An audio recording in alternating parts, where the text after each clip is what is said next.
You're watching the KOAM Morning News on Fox 14. Right now at 7, manslaughter charges are filed in a deadly downtown Carthage crash. Also, some students in Southwest Missouri get hands-on training in emergency bus safety. And take a look at that gorgeous sunrise. Got a few clouds out there, otherwise pretty clear skies for most of the day, then rain later tonight. Details coming up. The 4 states' most watched news starts now. Good morning and welcome to the KOAM Morning News on Fox 14. I'm Samantha Walker. And I'm Chris Warner. Just after 7 a.m. on this Thursday, October 23rd.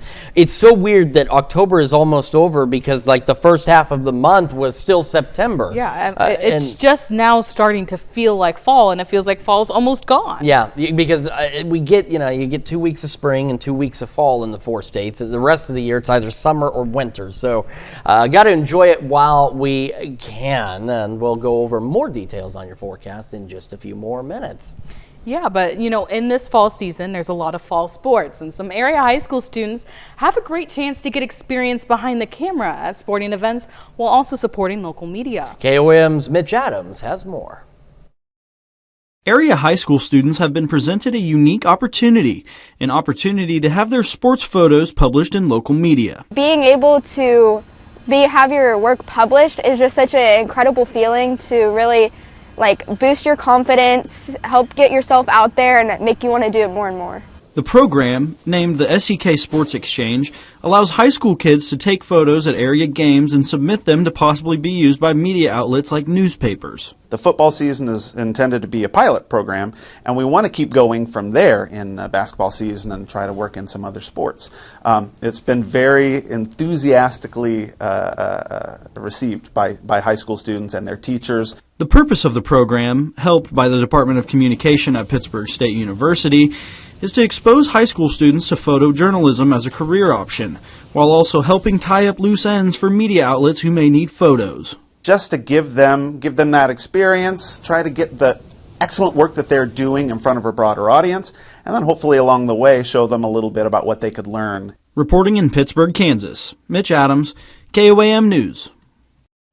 Ward says the reception from students participating has been overwhelmingly positive. Oh, I'm sure. And it's a great opportunity to really get out there, and they're helping their local papers and stuff getting some of these photos where maybe they don't have the resources to get everywhere. Certainly being beneficial for them. And this high school experience is really so fundamental. I know both you and I were part of Jet HD at Joplin High School, where we got very similar experiences, more broadcast focused, and I know that helped lead us to this career path as well. So hopefully it helps inspire them in some future career paths as well. Absolutely. And if you do like taking photos in general, take a picture of this. It's a beautiful sunrise once again out there this morning. You can see we have some clouds, but in all honesty, I mean, we're talking not very many, at least for a good portion of the day. But that looks absolutely beautiful, as does the angle from 7th and Rangeline in Joplin. Again, just a couple of clouds here and there. Great start to the day. MoDOT camera 20th and Rangeline in Joplin. Doesn't this look beautiful too? All these headlights on the road. Yeah, that's the thing, is this becomes beautiful when it's Christmas time, and then there's Christmas songs rather about the traffic lights turning a bright red and green.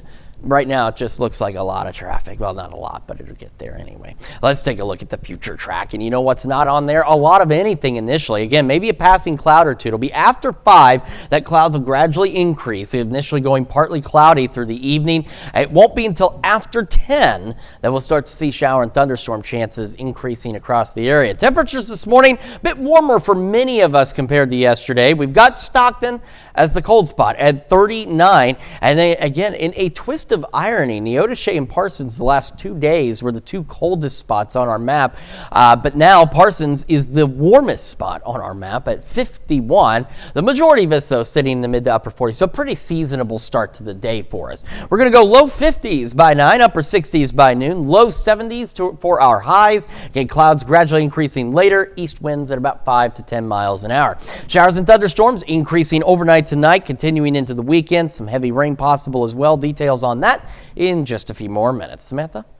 Chris, thanks. Prosecutors charge a habitual DWI offender with involuntary manslaughter for a Carthage crash that killed one person and critically injured another. 22-year-old Mark Mendez Hernandez of Southwest City, Missouri, is in jail on multiple charges, including DWI death of another and DWI serious physical injury. In total, prosecutors filed 11 charges against him. Authorities say his driving privileges have been revoked 7 times, starting in 2023. The crash happened in downtown Carthage. Police spoke with multiple witnesses who say they saw Hernandez driving at a high rate of speed when he failed to stop at a stop sign. Investigators say he T-boned an SUV, forcing it into the path of a pickup truck. The driver of the SUV, 76-year-old Gail Lynn Wade, died at the scene. His passenger, Glenda Ruth Wade, was flown to a hospital in critical condition. The pickup driver suffered less serious injuries. Authorities in Vernon County have offered a $10,000 reward for information regarding an investigation into cattle in the county being shot. The reward comes after the discovery of cattle deaths in the Walker area. The cattle appear to have been shot with a small caliber firearm. The Vernon County Sheriff's Office is asking for any information that could lead to the arrest of individuals responsible. Well, some little passengers get a big lesson in bus safety. Instructors at Pineville Elementary School are teaching students how to properly exit the bus in case of emergency as part of Bus Safety Week. KOAM's Ty Parks rolls into Pineville with the story. Straight out. All right. Boy, y'all listen really good. The body cannot go where the mind has never been. To teach the kids at Pineville Elementary how to handle a bus emergency, the transportation staff walks them through it. Very important to have the kids aware of what to do in case of an emergency. So we're having emergency evacuation drills today to make sure that they know if there is an emergency what they need to be doing. This is a requirement from the state to have these drills and teach them the correct way to exit the bus, which is not jumping. We teach them to sit down on the bottom and then slide out. And if they're small children, we always have somebody in the back to help them to get out as well. We have if our driver's not doing it, it'll be like a bus captain on a regular bus. They'll help them to get out the back safely. All grade levels went through the training today, even those who do not normally ride a bus. It makes me feel safe because the school takes a lot of procedures to keep all the kids here safe, and it just makes me feel safe. That safety comes above all else. Biggest things that we start with, just so they don't become frightened of the bus, is to let them know how safe the bus actually is. It's actually safer than riding in your family vehicle. In Pineville, Ty Parks, KOAM News. For another layer of safety, the new school buses are equipped with rear-facing cameras, as well as front and rear-facing stop-arm cameras. Well, President Donald Trump wants the Justice Department to pay him hundreds of millions in compensation for its past investigations into him. According to the New York Times, 2 complaints were filed before Trump won a second term in office, but critics say it's unethical. Fox's Rebecca Castor has the details. President Trump may have just found a way to help pay for his new White House ballroom, a big payout from the Department of Justice. We have numerous cases having to do with the fraud of the election, the 2020 election, and because of everything that we found out, I guess they owe me a lot of money. According to the New York Times, before his second term, Trump filed administrative claims in 2023 and 2024, seeking damages for the Russia election interference investigation and the FBI raid at his Mar-a-Lago residence over classified documents. The final total rings up to about $230 million.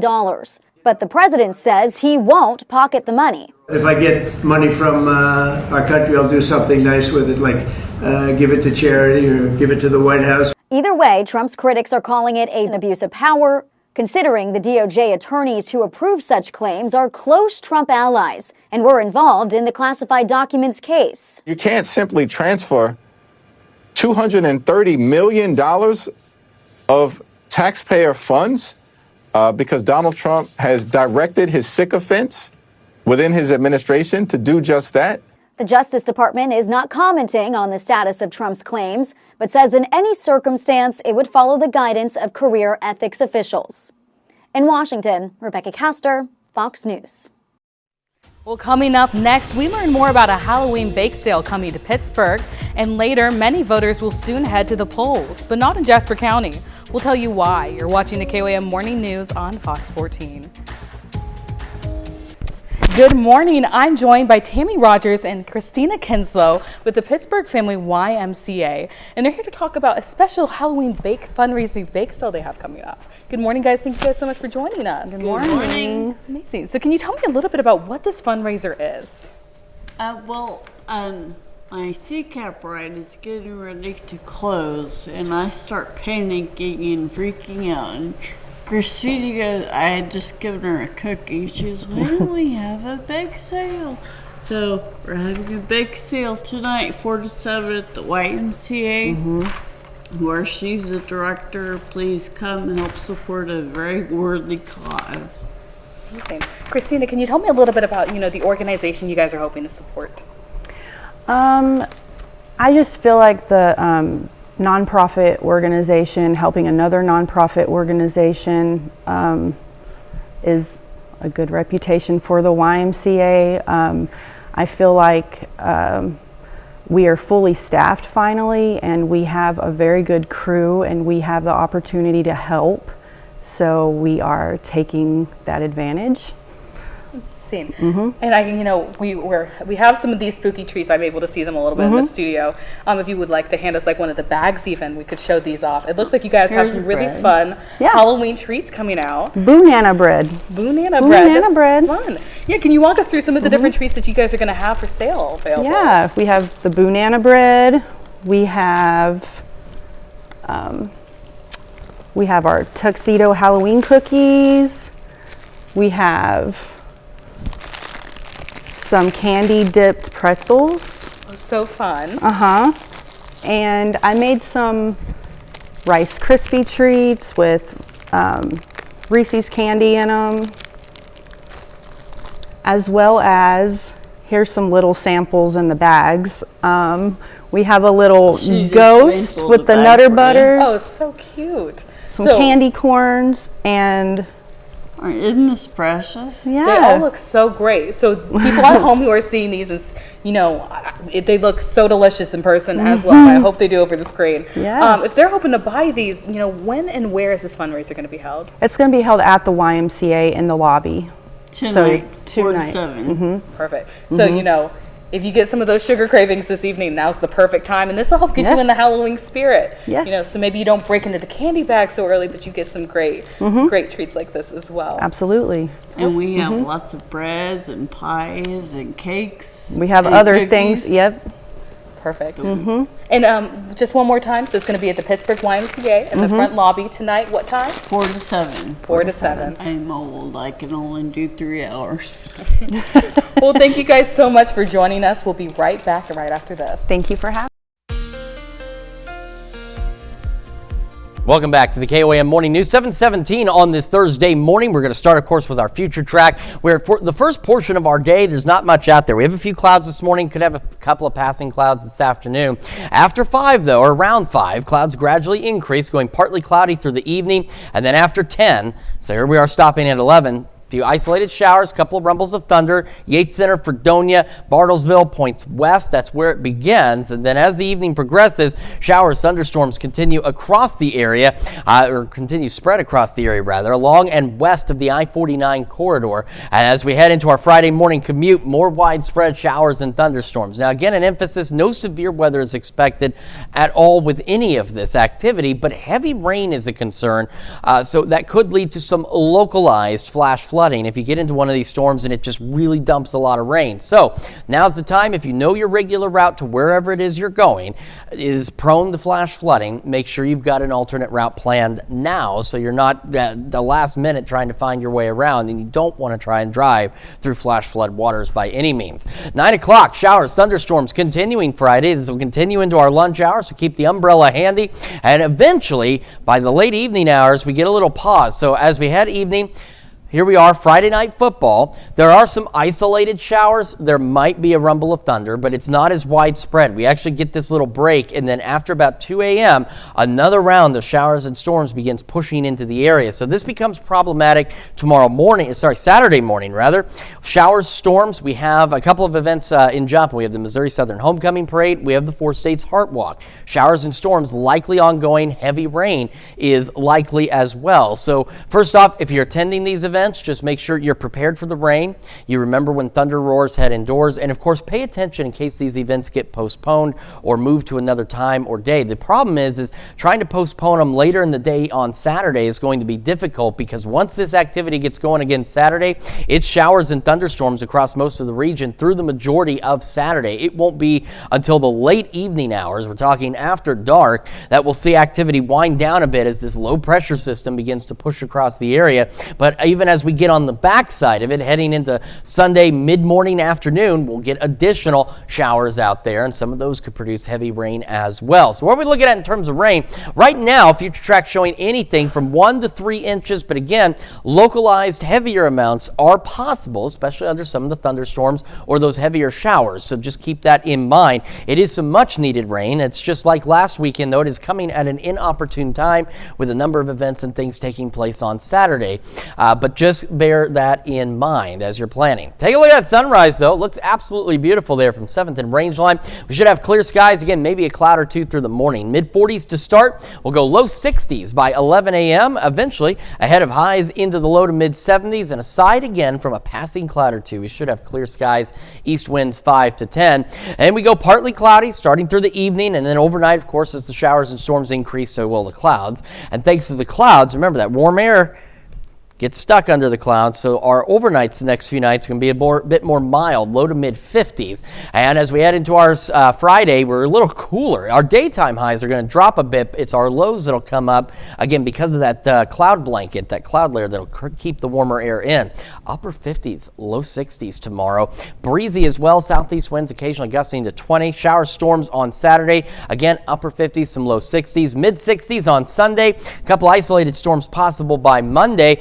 Outside of the rain chances, for the most part, our temperatures staying pretty seasonable. So it took some time, but fall finally did arrive. That's a check of your forecast. We'll be back with more of the KOAM Morning News right after this. The Four States Most Watched News starts now. Welcome back to the KOAM Morning News on Fox 14. It's currently 7:31. I'm Samantha Walker. Vice President J.D. Vance is leading a group of top U.S. officials who are in Israel this week as they work to bolster the fragile ceasefire agreement with Hamas. The vice president met with Israeli Prime Minister Benjamin Netanyahu in Tel Aviv on Wednesday. In response to a reporter's question, both Vance and the Prime Minister said the U.S. and Israel are allies and partners in their efforts in the region. We don't want a vassal state, and that's not what Israel is. We don't want a client state, and that's not what Israel is. We want a partnership. We want an ally here. Well, I want to put it very clearly. 1 week they say that Israel controls the United States. A week later they say the United States controls Israel. This is hogwash. We have a partnership. A senior State Department official confirms U.S. Secretary of State Marco Rubio will return to Israel this week. An Israeli government spokesperson says he will meet with Netanyahu on Friday. Now here's Chris with a quick look at your forecast. We've got a pretty nice start to the day out there. Seasonably chilly for most of us. Great sunrise, just a couple of clouds here or there.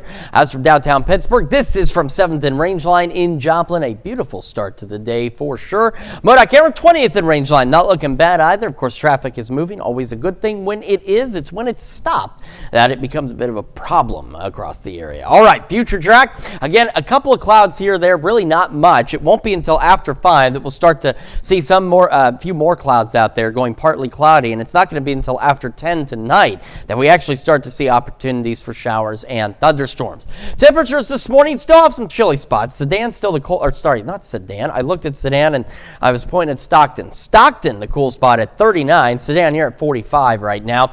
And again, the weird twist here is just that, Neodesha, Parsons both were the coolest spots the last 2 days, and now Parsons is the warmest spot, sitting at 51. Most of us in the mid to upper 40s, got some low 40s out there as well, but otherwise pretty darn seasonable. We'll have clear skies again, aside from passing cloud or two today. We'll go low 50s by 9, upper 60s by noon. Our highs today into the low to mid 70s with an east breeze at 5 to 10.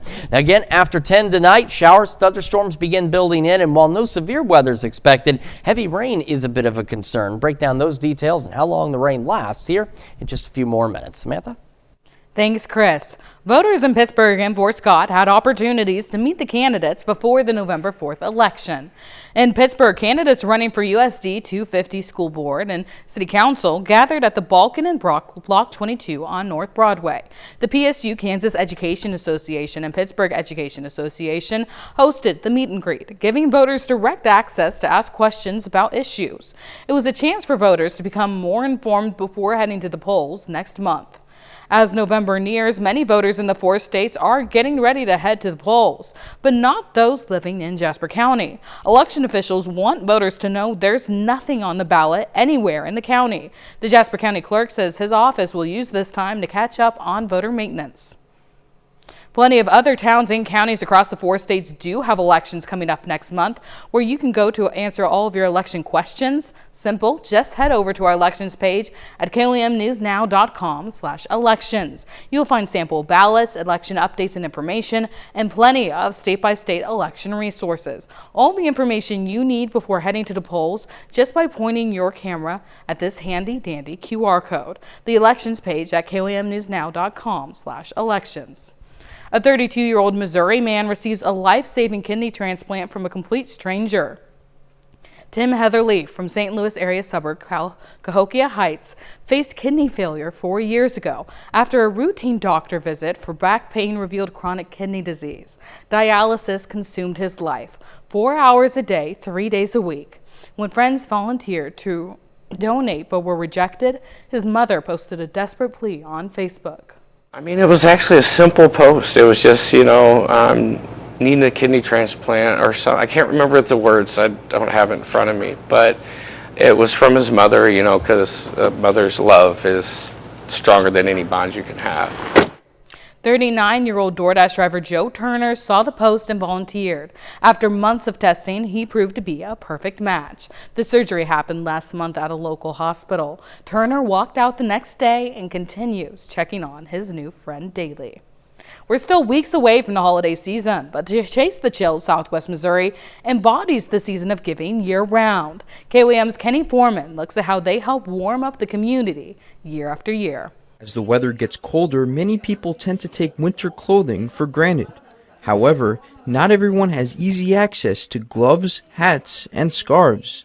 For the past 11 years, Chase the Chill has worked to change this. It takes a lot of time. A lot of these volunteers put a lot of effort into this, and some of them have been with us for several years, 6, 7, 8 years of the program. So they're crocheting and knitting all year long to make these scarves, and they're putting a lot of love into the process. Want to help out but don't know how to knit?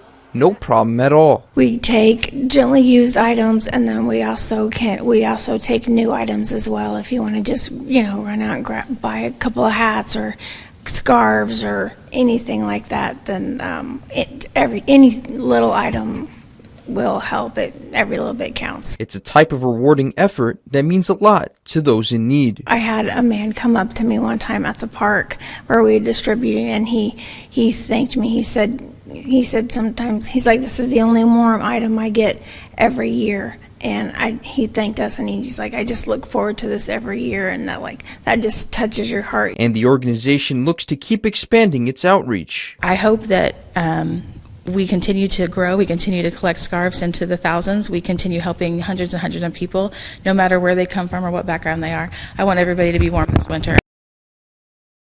The organization will be collecting items up until December 5th before preparing to send them out to the community on December 10th. Reporting in Joplin, Kenny Foreman, KOAM News. That's a look at our top news stories coming up this half hour on the KOAM Morning News. Coming up, Thanksgiving turkey costs soar as bird flu hits farms. In Consumer Watch, we're about 5 weeks from Thanksgiving, and turkey prices won't be something to be thankful for. Wholesale prices are up about 40% from last year. The main reason for that, bird flu has led to fewer turkeys. According to the USDA, about 195 million turkeys were raised in 2025, down 3% from 2024. Last year, the cost for a full Thanksgiving meal was about $58 for 10 people, cheaper than 2023, but still up nearly 20% from 2020. CBS Money Watch correspondent Kelly O'Grady says there are ways to save this Thanksgiving. Make your list early, shop. You can even shop now, right? Yeah. Your turkey you can freeze, your canned veggies you can put in there, your baking goods you can put in your cupboard if you've got room. I also find if you actually start looking for the coupons now, you can get stuff before the holiday rush and you're sort of just throwing everything in the cart at the last second. Some good news, ingredients for side dishes like potatoes, butter, and canned corn have all stayed about the same price. And if you shop at Walmart or Aldi, they have entire grocery meal deals that they say are their lowest prices in years. The U.S. gross national debt has surpassed $38 trillion for the first time ever. According to the Treasury Department data, this is as the federal government shutdown is now the second longest in U.S. history, spanning into day 23. Government shutdowns can boost the national debt because they delay economic activity and postpone fiscal decisions. A recent survey from the nonpartisan Peterson Foundation showed that 81% of voters believe the national debt is an issue of concern. Facebook parent company Meta is cutting around 600 artificial intelligence jobs. The layoffs do not affect the company's new TPD lab unit, which Meta says is working on the company's next generation foundation models. According to multiple news agencies, a company memo encourages workers affected by the cuts to apply for other jobs within Meta. And the jersey worn by Major League Baseball's Iron Horse, Lou Gehrig, in his final appearance at Yankee Stadium, sold for a whopping $2.7 million at Christie's auction house Wednesday. That's the highest amount ever paid for a piece of Gehrig memorabilia. Gehrig wore the jersey during Game 2 of the 1939 World Series, though he was on the bench due to his ALS diagnosis, the disease that would later carry his name. He died nearly 2 years later. 3 days after a dramatic jewel heist, the iconic Louvre Museum in Paris officially reopens to the public. Long lines of visitors filed past the museum's Apollo Gallery, which remains closed as police continue their investigation. Authorities say thieves broke into the Louvre Sunday before making off with an estimated $102 million worth of royal jewels. The robbery is stirring up lots of emotion in France and beyond. What we see in movies, it's so difficult, but in reality, it was so easy. It's creepy. I hope they find the people who did it. And that they'll melt down the gold. The robbers are still on the loose. A government minister insists the building security system was working properly at the time of the heist. That's a check of Consumer Watch. Here's a look at the market prices before the opening bell.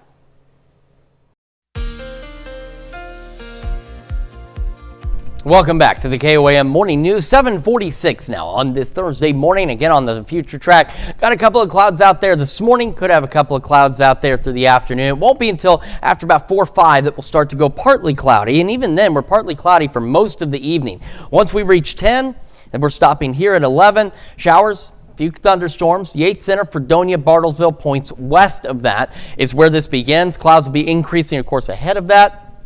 And by 2 a.m. along and west of the I-49 corridor, showers and thunderstorms begin to increase in coverage across the area. I'll really start to increase in coverage as we head toward our Friday morning commute. Now again, no severe weather is expected. The biggest concern is with heavy rain and that potential for some localized flash flooding. So the big thing, of course, turn around, don't drown. And if you know the route you take to wherever it is you're going on Friday is prone to flash flooding, now's the time to get that backup route ready. Whoa, I pressed the wrong button. I apologize about that. But to get that backup route ready to go, because these showers and storms are going to persist through the day on Friday. So let's get back where we were. So 5, now we go to 9 a.m. Showers, thunderstorms continuing across the area. Heavy rain still possible with any of this, even through the lunch hour. It won't be until the late afternoon, early evening that we'll see thunderstorms start to wind down just a bit. And by the time we get to high school football, some isolated showers are still possible, perhaps a rumble of thunder. We're not looking at this maybe having a huge impact on the games, at least at game time. Now, with the heavy rain ahead of time, I know certain fields that can be a problem. So make sure you're paying attention for your local games if anything changes. But as of game time, just a few light showers are the expectation. Then overnight, toward sunrise on Saturday, another round of showers and thunderstorms with heavy rain, and unfortunately right at the wrong time, just like last Saturday. We've got the Missouri Southern Homecoming Parade. The Heart Walk is this Saturday in Joplin as well. And right as these things are going on, showers, thunderstorms with heavy rain. So the big thing, of course, remember, when thunder roars, head indoors. So no matter what you're doing this weekend, if it involves being outdoors on Saturday, you got to remember that, because even though the storms aren't expected to be severe, the lightning is still dangerous. The other side is the heavy rain. Any outdoor event you're going to, double check, make sure that it is still happening, because this heavy rain could be a problem for some of these events out there. Additionally, rescheduling them at least on the same day is going to be difficult as well. If anything does get postponed or canceled in the morning, the problem is shower storms, heavy rain persist through virtually the entire day Saturday. It won't be until after sunset that we start to see a bit of a pause as this low pressure rotates on through. And then on the backside of it, heading into Sunday mid-morning into the afternoon, another round of showers and perhaps a rumble of thunder or two.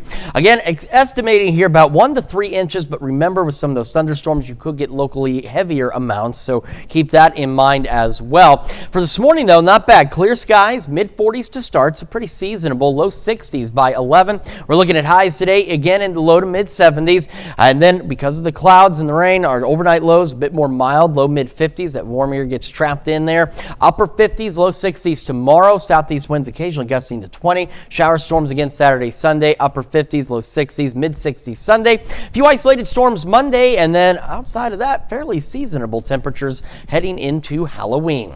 Let's check your forecast. Got more of the KOAM Morning News up next. A pop superstar continues to rule the charts, and the life and legacy of the Queen of Tejano music takes center stage in a film. Fox's Ashley Dvorkin has all of the latest in today's Hollywood Nation. Selena returns to the spotlight, Prison Break reboots, and Swift dominates in the Hollywood Nation. Taylor Swift continues her reign on the charts for a second straight week. 8 of the top 10 songs on the Billboard Hot 100 come from her latest album, The Life of a Showgirl. The pop superstar initially claimed the top 12 spots when the album debuted. The lead single, The Fate of Ophelia, holds at number 1 for a second week. It's the 5th time in Billboard history one artist has captured at least 12 of the top 14 in back-to-back weeks. Michael, ready to get you out. Hulu is breaking out a new Prison Break. The streamer greenlit a reboot series set in the same universe as the Fox original, which starred Wentworth Miller and Dominic Purcell. But this time will follow new characters and a fresh storyline. Emily Browning, Lucas Gage, and Drake Roger are among the cast. A premiere date has yet to be announced. Michael Fassbender is stepping into political power for his next project. Netflix is developing a limited series titled Kennedy, an 8-episode drama based on the Pulitzer Prize-winning biography, JFK Coming of Age in the American Century.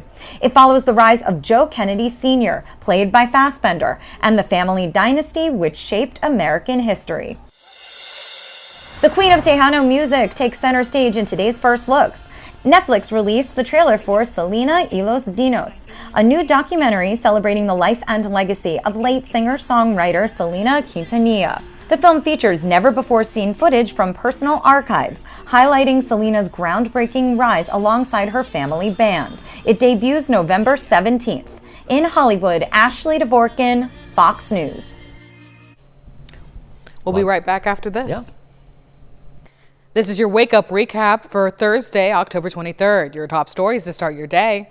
Habitual DWI offender is now charged with involuntary manslaughter after a deadly crash in downtown Carthage. 22-year-old Mark Mendez Hernandez faces 11 charges, including DWI death and DWI serious injury, after police say he ran a stop sign at high speed and T-boned an SUV. The crash killed 76-year-old Gail Lynn Wade and left his passenger critically injured. Authorities in Vernon County have offered a $10,000 reward for information regarding an investigation into cattle in the county being shot. The reward comes after the discovery of cattle deaths in the Walker area. The cattle appear to have been shot with a small caliber firearm. The Vernon County Sheriff's Office is asking for any information that could lead to the arrest of individuals responsible. That's a check of today's top stories. That Wake Up Recap.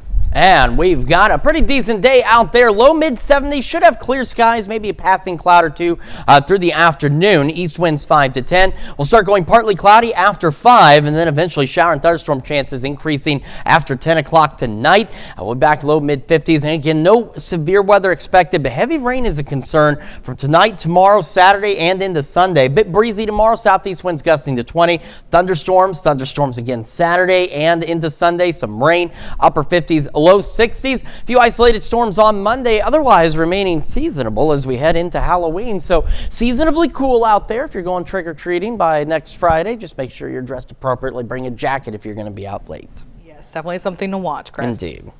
Well, thank you all so much for joining us this morning. We're back with more news and weather today at noon. Have a great rest of your morning.